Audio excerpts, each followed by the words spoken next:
የገዛ ሚስቱ አልመርጥም ማለት ልጆቹ አልመርጥም። አንድ ሰው ብቻ ጓደኛው ብቻ ነው የመረጠው። ከዛ ሁሉ ሺህ ህዝብ ውርደት ከናል ወጥ ወንጀል ይልቃል። ማት ፓርቲዎች አሉ ተወዳደሩ። ህዝብ ከመረጣቸው ህዝብ እኮ ነው የማያውቃቸው። አሁን መረራ ጉዲና ምርጫ ቢወጣው መረራ ጉዲና 3 ሰው ይመርጠዋል? እስኪ ንገሩ። 3 ሰው አይመርጠውም። ጃልማሮ አይመርጠውም። ጀዋር አይመርጠውም። አሁን ጀዋር ስልጣን ለስልጣን ቢወዳደር የትኛው ኦሮሞ ነው የሚመርጠው? ጀዋር እስኪ ንገሩ። በመጥረቢያ ነው በሜንጫ ነው የሚደፉት።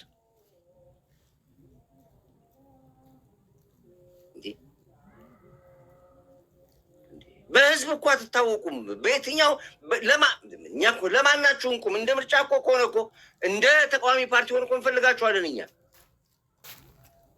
ለራሳችሁ ቋንቋችሁ የቁራ ቋንቋ ሆኖ የተበታተነባችሁ እንዴት አድርጋችሁ ነው የምትሉት? በየትኛው መስፈርት እናንተ ፓርቲ ሆናችሁ የምትሉት? ለኛ መጀመሪያ ራሳችሁን አረጋጉ፣ አየር ሳቡ፣ ተወያዩ፣ ማኒፌስቶቻችሁን ስጡን፣ ንገሩን። ምን ዓላማ አላችሁን ጠይቃችሁ፣ ከዛ በኋላ እንከተላችሁ እኛ እንጂ በልህና በዩቲዩብ ብሽቅ አክቲቪስት ላይ የተጣርክ ወሬ ስላወራ እንዲያውም ህዝቡን አሰባሰባችሁት። ዛሬ ኢትዮጵያ ህዝብ ከነ ችግሩ የመንግስት ይዘን እናልፋለን ይላል። ከነ ችግሩ ቢከፋንም ይላል፣ ብንራምም ይላል። ከጠቅላይ ሚኒስቴር ከአብይ ውጭ ወደ ውጭ አለ ህዝብ። በአንድ ድምፅ እኮ ነው የሚሄድ፣ በአንድ ድምፅ ሺህ ቢከፋኝ አለ በቃ። ምክንያቱም የሚመጣው ምንድን ነው? የቀን ጅቦች ናችሁ። ሀሳብ የላችሁ፣ አላማ የላችሁ፣ ብሽቅና ፖለቲካ ማጣቁ ናችሁ።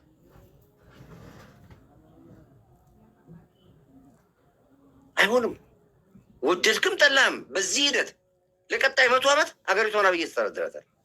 ከሱ የተሻለ ሰው እስካልወጣ ድረስ ለ100 ዓመት ሰጥተነዋል አገሪቷ።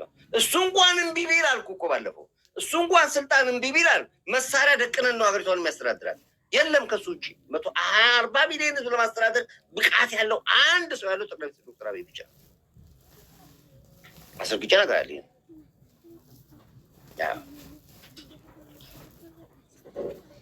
ካለ ደግሞ ራሱ አብይ እንዲያርፍ እንፈልጋለን እኛ። ካለ እኔ ነኝ የምፈልገው ራሴ ጠቅላይ ሚኒስትር ዶክተር አብይ። አዎ ያን የመሰለ ሸበላ፣ ያን የመሰለ በቀላ የሆነ ልጅ እኮ ነው የበላ ነው እኮ። አይታችሁታል? ፊቱን ማዲያት እኮ ነው፣ እካክ እኮ ነው የተረከበው። የሞተ ሬሳ እኮ ነው፣ ሬሳ እኮ ነው ያከመው የሰውዬ እኮ። በላ ነው። ምን እንዲሆን ልትፈልጋለህ ከዚህ በላይ?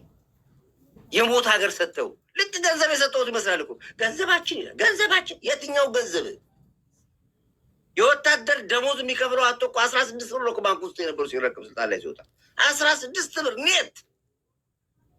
ከስንት ቢሊዮን ላጋ እኮ ነው የነበረው ስልጣን ላይ ሲወጣ። ታክሜንን ወታደር ደሞዝ ብሎ እኮ ነው መፈንቅለ መንግስት ቤተ መንግስት እኮ ነው የገባው። ገንዘቤን አምጣ ብሎ ወታደር። የትኛው ብር ኖሮት ነው ዛሬ ስለ ገንዘብ አንተ መንግስትን የምጠይቀው? ፍሮም ስክራች እኮ ነው፣ ከዜሮ እኮ ነው የጀመረው። ከዜሮ ጀምሮ እኮ ነው አሁን የምታየው እኮ እድገት እኮ ከዜሮ የጀመረ እድገት እኮ ነው።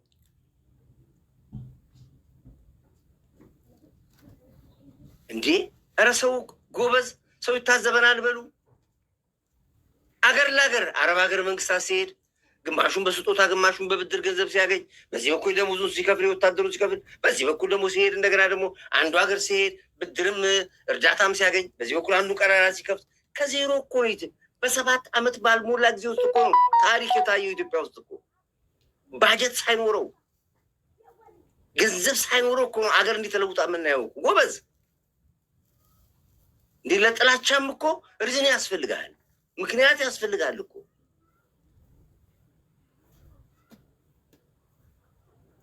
እንዴ ማንም አይችልም፣ ማንም አፎርድ አያደርግም። እኔ አልችልም። ጀግና እንዲያውም ያዞ ቆዳ ነው ያለው ሰውየው። ትዕግስቱ ይገርመኛል። ጦርነትን፣ ዘረኝነትን፣ ምቀኝነትን አስተናግሮ እኮ ነው የሚሄድ ያለው። ማን ነው የጉልበት ያለው እንዴ? ተው እንጂ። የሚኒልክ ታሪክ እኮ አለ የምናወራው። የኃይለ ሥላሴ ታሪክ አለ የምናወራው።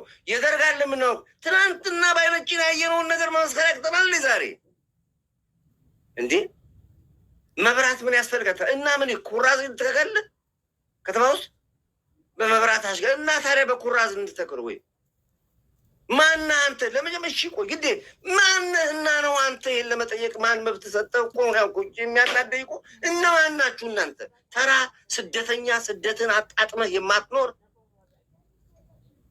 በቻይልድ ቤኔፊት በሳምንት 3 ፍርድ ቤት የምትቀርብ የጦስክ እውቀት የለ ችሎታ የለ ሀገር አታውቅ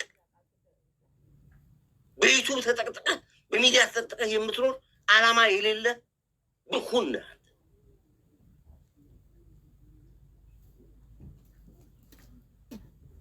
ጦርነት እኮ ከተመጣ እኮ የሚተርፍ አልነበረም እኮ እንደተሰራልን እኮ እንደታቀደልን እኮ ወሬ የጠፋች ሀገር ነበረች እኮ። ሻዕቢያ እኮ አገራችን ውስጥ ተቀምጦ እኮ ነው ስራውን ቁጭ አድርጎ ድራማውን የቆመረልን።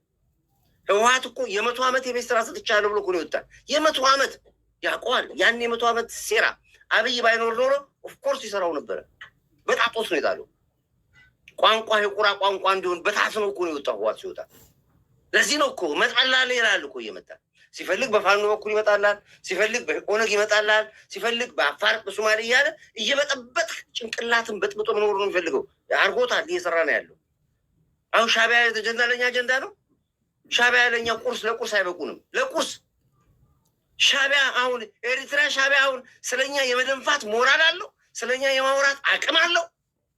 እስኪ ንገረኝ አንተ 70% ዜጎቿ ተሰደውባት የምትኖር ማረብ የምታክል ሀገር እውነት ሞራል ኖሯ ስለ ኢትዮጵያ ታወራለች? ሻዕቢያ የእኛ ክፍተት እኮ ነው። እያበላ ነው፣ እያጠጣ ነው፣ እያጠገብ ነው። እድሜ ለእናንተ መከፋፈላችን ነው። ለጠላታችንም ጉልበትና አቅም ሆናችሁት አስደፍራችሁናል፣ አዋርዳችሁናል፣ ለጠላት አሳልፋችሁ ሰጥታችሁናል። ሻዕቢያ ሰው ሆኖ ሻዕቢያ ሀገር ሆኖ ሻዕቢያ ህዝብ ሆኖ 2 ሚሊዮን የማይሞላ ህዝብ 140 ሚሊዮን ህዝብ ላይ አፉን ሲከፍት እናንተ ናችሁ ለዚህ ያበቃችሁ። በእናንተ ነው የሚቆምርብን፣ በእናንተ ነው የምንሰደበው። አንሰደብም ነበር እንጂ አርበድብደነዋል። ግብፅን አርበድብደናል።